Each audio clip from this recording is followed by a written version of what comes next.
around 2,000 youth who are being involved in this, and it is a problem because now it is a good problem because they're looking for a space. Welcome on set.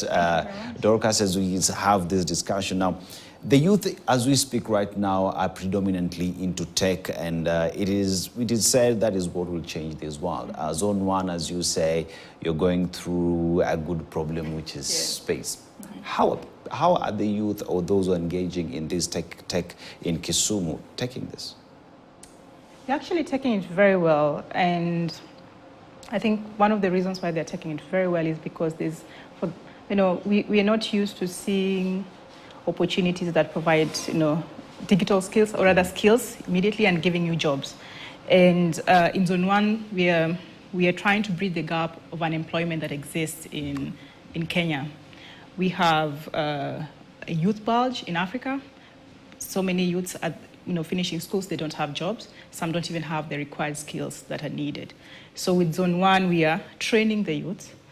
After training them, we then give them, after training them for 2 years, we give them jobs for 3 years. And when we're training them, it's a very intense process. And during this process, we're giving them stipends to sustain them, then give them jobs. So with that, the reason why we are seeing so many youths interested in this is because for once they can focus and do what they love, but with the assurance that they will get a job after. Yes. And someone would argue that in the way the country has been set up is if you want to go big on tech, Nairobi, why did you choose Kisumu?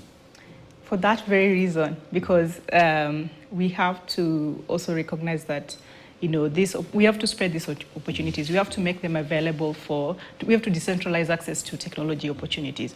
Not everyone is privileged to move to Nairobi. There's so many people. There are so many people in Nairobi. You move to Nairobi, you hustle, you don't even get to do what you need. You were trained for. You get involved in even maybe bad groups and all that. So for us, Kisumu is a right place for this. We want to decentralize this. We want innovations to happen everywhere and everywhere in Kenya. And Kisumu, also beyond that, we also got very good support from the county government of Kisumu that is one of our partners in running this. So beyond the support is that it's important to decentralize these opportunities to everyone because we are all Kenyans. We are all Kenyans. Yeah. And now let's talk about with tech we come to offer solutions. And one of the solutions that you've just stated is job opportunities. But what are some of the success stories that Zone 1 would sit and talk about and say these are some of the innovations that we have managed to come up with from this initiative that we have? So, one of the things that gives me hope is that we are also creating, we're bringing up or equipping the next generation of problem solvers. And these are people that will not just consume the tech or learn the tech and go work somewhere. They also will solve the challenges that we face. And so by this, we already see that almost every household in Kenya has a smartphone. There's a huge penetration of smartphones in Kenya. So the way our training is set up is also that you are able to identify a challenge around you and provide a technical solution to it. We have the government encouraging people. Encouraging the digital literacy and providing things like hopefully laptops in schools. So we need people who will create solutions to like edtech solutions to the laptops that the students will have. And for us, Zone 01 Kisumu is the solution to that. We are equipping them such that when they see such opportunities, they are able to provide solutions. We have e-citizen right now. Service delivery is very big. It's very important that we start thinking of how we can just take advantage of that opportunity to also help provide service delivery solutions using big data and things like IoT that will help maybe solve the problem of traffic that we really have in Nairobi. And now, You talk about a good problem that you have, which is the numbers, and which brings the question, how do you manage to maintain all these people within your vicinity? Because the worry out there is the current generation, concentration span is very limited. So what are you doing different so that they're able to stay there longer, be able to solve all these problems, and also just be apprentices who are eager to change their communities? We have a very unique learning model. Our learning, it's a teacherless program. Peer-to-peer, we encourage peer-to-peer learning. So from the onset, our selection, during our selection process, which takes 4 weeks, we give you the laptop, we give you internet, we give you a very conducive space. And we tell you the knowledge that you have, your neighbor has it, and someone else has it. It's also already, someone has already done it online. So what you do, use your research skills, talk to your neighbor, and solve different challenges that we'll give you. And we've seen tremendous growth in this because we will not have a coach or a trainer standing in front to tell you what to do. We tell you, you have the knowledge, your neighbor has the knowledge. So work together in doing this. And so for us, what we've seen is that young people are really embracing this. Beyond the unique pedagogies that we also have, our space is open 24 hours. So there are people who work best at night. There are people who work when it's very early in the morning. We've seen, when we have visitors, they get surprised when they come in very late in the evening and they find, people learning. We don't tell them what time to come in or what time to leave. We just give them assignments and things they need to accomplish by whatever time frame, and they'll sit there and do it. On Saturdays, they'll find people. During public holidays, there are people there. And I think for this, then it means that you have to have an internal drive. We treat you as an adult. No one is behind you, screaming at you on what to do. We just give you, things to accomplish by the end of the day. So for us, it's the teacherless peer-to-peer learning that is very great for us, and also the fact that the space is open 24 hours, and we give you the resources that you need. And now here's a question of for you to be able to run smoothly and efficiently, there is the need to have partners to be able to run these services. And you mentioned that Kisumu County is one of your partners. So now how are you working with the county for the county, because most important thing is to address issues to do with unemployment, which your institution is already handling. And the county is also on board on this because problem solvers is what every government needs anyway. So how are you working together with the county? So the county government of Kisumu has been very instrumental in this journey.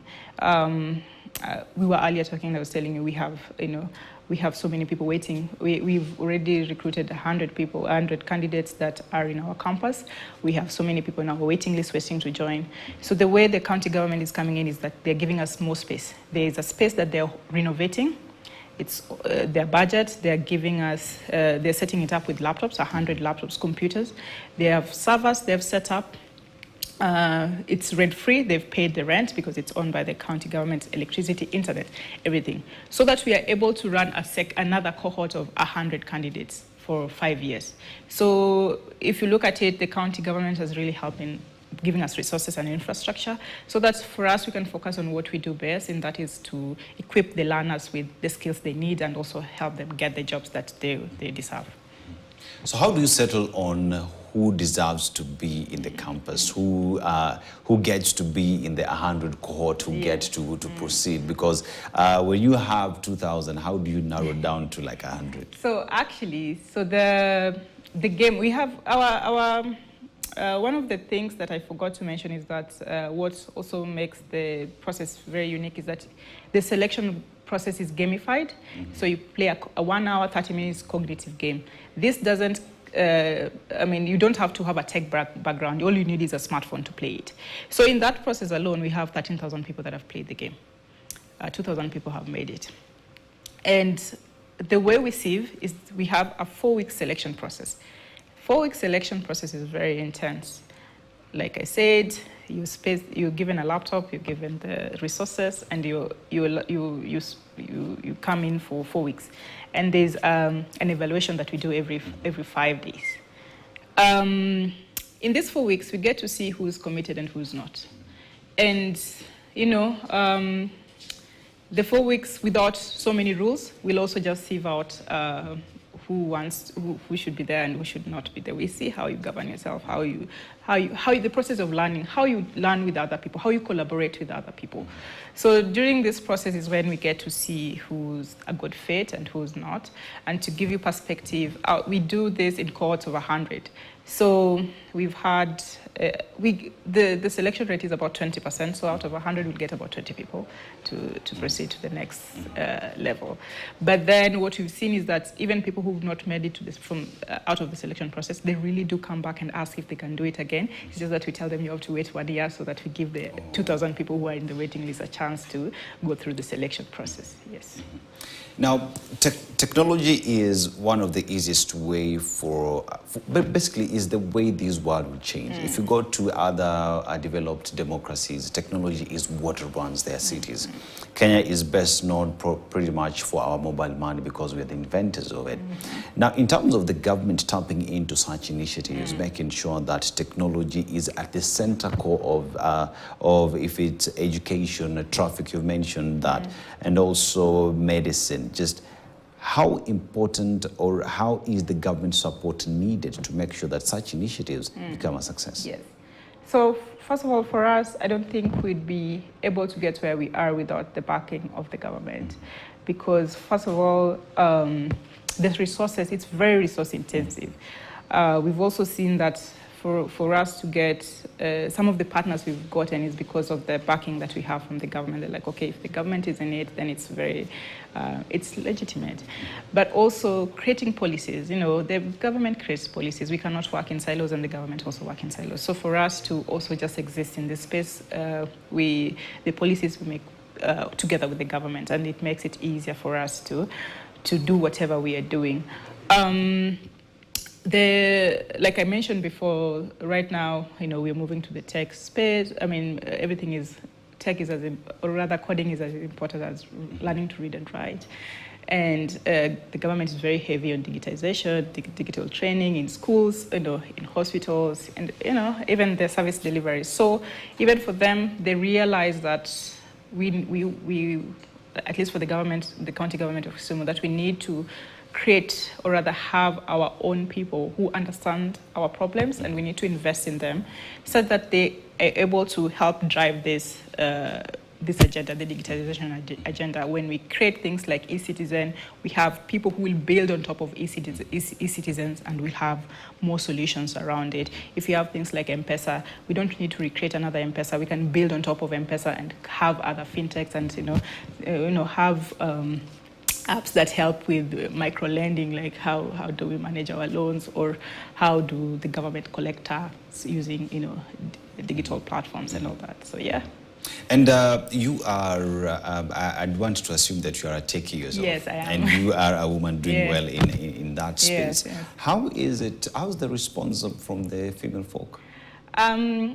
It's sad that I say this, but unfortunately we've not had so many women coming forward, and this is not, I try not to beat myself so much about it, because it's not just a Zone 01 problem, it's a problem that we see globally. That doesn't mean that we should do nothing about it. We really, really encourage the women that this is something that is very doable. We have very many successful women in tech. And the thing is, when women get into tech, they really do thrive. And what I tell women is that, so many solutions are built by men. They're male-centered, and to an extent we can't blame the men, because they will just think with a man's mind. So if the ladies are here, we are able to build solutions for ourselves, or rather when the solutions are being built, we give our input. So I am really encouraging women to come out and be part of different tech programs, and just especially Zone 01 that will really take care of you during the process of learning. Do you have maybe tailor-made programs for women? We don't have tailor-made programs because women do not need tailor-made programs. We need to support them, really. We need to tell them how they'll feel supported throughout. I think one of the things that I saw during the Zone 01 selection process that is very intense is that there's a woman that came in and they had a baby, they'd just given birth. And so for us we allowed her to come with the baby and the nanny, at least in the evenings, and see the baby and just breastfeed. And we also have a place where women can, our kitchen where women can, express milk and that. So it's just the support that we put around the challenges that they have. There's so much more that we need to do, but to tailor-make the syllabus, I think it's not it, because we need them to also compete at the same level. We don't need to dumb it down for them. Yes. And now, I think finally, I just want to go through the exercise. The parents out here letting their kids get into these spaces, because majority of the parents out there would say look at tech as a place where my child is going to get lost. So how then do we approach parents to look at tech as a solution to unemployment, to having their children being busy, and also just because tech is also an employer? Yes. I think, like I keep saying this, that tech coding is becoming as important as learning how to read and write. So parents out there should know that that is a skill that you need to have. We are increasingly seeing professionals that have to, different professionals, like say communications and marketing. It's, you'd think about it as just maybe social media and, going out and doing a few things. But now you see you have to learn a bit of design, web design, graphic designs, and then web design. You have to learn about how the website works. So you see even professionals specific professions are including tech in them. So for parents, this is, it's very key for your kids to have these skills. But what you're saying is very true regarding parents, some parents being a bit apprehensive about tech. We actually saw different scenarios during our selection process where there's a parent who came in and was like, my kid is keeps saying that he's here till very late. I wonder what he does, so I'm just here to see what he does. And she came in and saw him working, and she was like, I've never seen him this committed to something, and this is something that I'm in awe, and really, just in awe. So really, I think young people also like to build things, and if you give them a chance to at least explore that, they'll really build their skills and also just solve different challenges that we have. Yes, yeah.